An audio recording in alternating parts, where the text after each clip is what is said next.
সরকারকে বদনাম করতে গিয়ে অন্নপূর্ণা যোজনা নিয়ে প্রশাসনের একাংশের ষড়যন্ত্র। কয়েকজন তৃণমূল কাউন্সিলরের সঙ্গে যোগসাজশ করেই কি ইচ্ছাকৃত বঞ্চনা করা হচ্ছে? অভিযুক্তদের বিরুদ্ধে এফআইআর করার আর্জি জানিয়ে মুখ্যমন্ত্রীর দ্বারস্থ মালদা জেলা বিজেপি।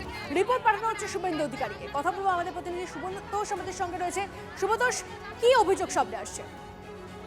দেখো, মূলত যেটা দেখা গেছে যে যারা পাওয়ার যোগ্য এরকম বহু পরিবার রয়েছে, যারা বহু মহিলা রয়েছে যাদের বাড়ি নেই, বাড়ি থাকলেও হয়তো খুবই টিনের বা টালির ছাদ, মাটির বাড়ি, এই যাদের পাওয়ার কথা, কিন্তু সে সমস্ত ক্ষেত্রে দেখা গেছে যে তাদের বাড়িতে দেখা মানে এনকোয়ারি করে যে রিপোর্ট দেওয়া হয়েছে সেখানে তাদের বাড়ি দেখানো হয়েছে দুটো তিনটে ঘর, ফলে তাদের পাওয়ার যে তারা যাতে না পায়, এই কারণে এটা পুরোপুরি ষড়যন্ত্র বলে মনে করছে। এবং আরো বেশি সার্ভে করে বিজেপির তরফ থেকে দেখা গেছে যে যারা এই ধরনের বঞ্চিত করা হচ্ছে মালদার ক্ষেত্রে, তাদের বেশিরভাগই কিন্তু তারা বিজেপির কর্মী, সমর্থক বা ভোটার।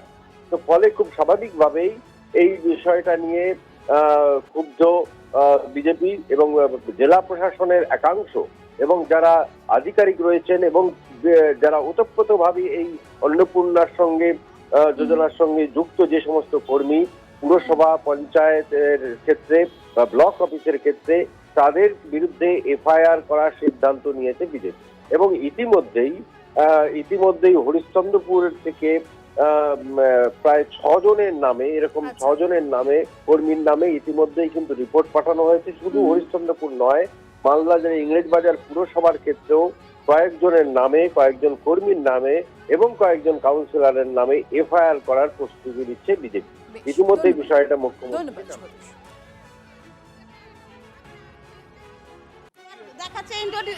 দেখাচ্ছিল রিজেক্ট, তারপরে ইনকোয়ারি দেখালো, তারপরে এখন অবধি আমি 3 মাস 4 মাস বেরিয়ে গেল, আমি টাকা এখনো পাইনি। আমার দেখাচ্ছে কি 3টে বাড়ি। আমার সবই ঠিক আছে, আমাকে শুধু বলছেন বানান ভুলের জন্য হয়তো আসেনি, আমাকে রিজেক্ট করে দিয়েছে।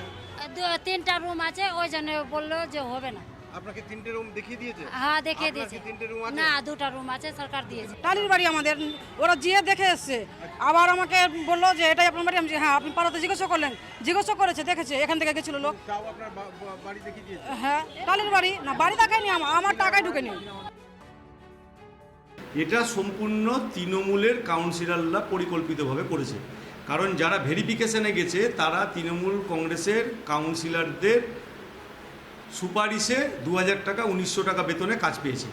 তারাই ভেরিফিকেশন করতে এসছে এবং তারা কোনো জায়গাতে ভেরিফিকেশন করতে যায়নি। তারা ঘরে বসে বসে যারা বিজেপি ক্যাডার, বিজেপির সমর্থক, বিজেপির ভোটার, যাদের প্রকৃত বাড়ি নাই, তাদেরকে এরা 3+ রুম দেখিয়ে দিয়েছে। এই যে 10% পাচ্ছে না, এটা সম্পূর্ণ সবার, যেটা আপনি দেখবেন কম্পিউটারে খুলে লেখা আছে 3+ রুম।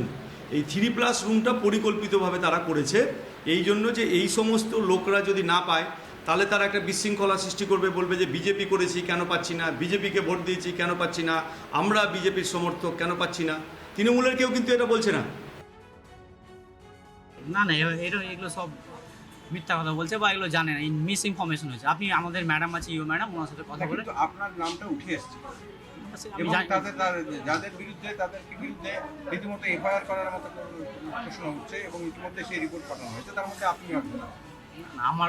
আমি বলতাম আমাদের যা বলার ম্যাডাম বলবেন, আপনি ম্যাডামের সাথে কথা বলবেন। না, এটা কি কোনো পরিকল্পনা, আপনার উপর কোনো চাপ তৈরি হয়েছিল? না, না, এরকম কিছু হয়নি। আমরা নর্মালি প্রসেস ফলো করেছি। এত একই রকমের ভুল কেন? আমি বলতে পারছি না এখন। এটা আপনারা, যিনি ম্যাডাম আছেন আমাদের এক্সিকিউটিভ অফিসার, উনি বাকিটা বলবেন। আমি ওনার সাথে এই অন্নপূর্ণার ব্যাপারটা গভর্নমেন্ট একটা সিস্টেম বেঁধে দিয়েছে যে এটা থাকলে পাবে, এটা থাকলে পাবে না। তো যারা ফর্ম ফিল আপ করেছে হয়তো ভুল ত্রুটি হয়েছে, ফলে এটা হোল্ড করে গেছে। তারা এসছে, আমাদের এখানে এসে জমা দিতে হবে। মেন কাজ হচ্ছে ডিএম অফিস থেকে। আমাদের লোকরা কাজ করেছে। আপনাদের যারা কর্মী কাজ করছিলেন তারা ফিল্ডে গিয়ে ইনকোয়ারি করেছেন? 100% করেছে। আমি একটু আগে একজনকে আমাকে বললো, আমি সঙ্গে সঙ্গে আমি লোককে রাখলাম যে আপনার বাড়িতে গিয়েছে, ধান গিয়েছে, দেখেছে, কটা রুম আছে আপনার? বলছে আমি তো ভাড়া থাকি, কিন্তু ওখানে আমাকে মালিক বলে চালিয়ে দিচ্ছে। মা বোনেদের একটু ধৈর্য ধরতে হবে। 2 কোটি মহিলাদের যদি অ্যাপ্লিকেশন পড়ে থাকে, আমি যদি ধরে থাকি, সেগুলো আপলোড করতে একটু সময় লাগছে, তো সেই সময়টা দিতে হবে। তারপরে বলতে খারাপ লাগছে কিন্তু অনেকে ভিতরে তৃণমূলের সব বসে রয়েছে যারা অনেক গন্ডগোলও পাকাচ্ছে। আমি মাননীয় মুখ্যমন্ত্রীকেও জানাচ্ছি, দেখে দেখে যারা যোগ্য তাদেরকে না দিয়ে যারা অযোগ্য তাদেরকে দিচ্ছে, যাকে যে কারণে যোগ্য যারা তারাও ক্ষুব্ধ হচ্ছে। তো এই বিষয়টা সবই রাজনীতির অংশ, ধীরে সুস্থে সব ঠিক হয়ে যাবে।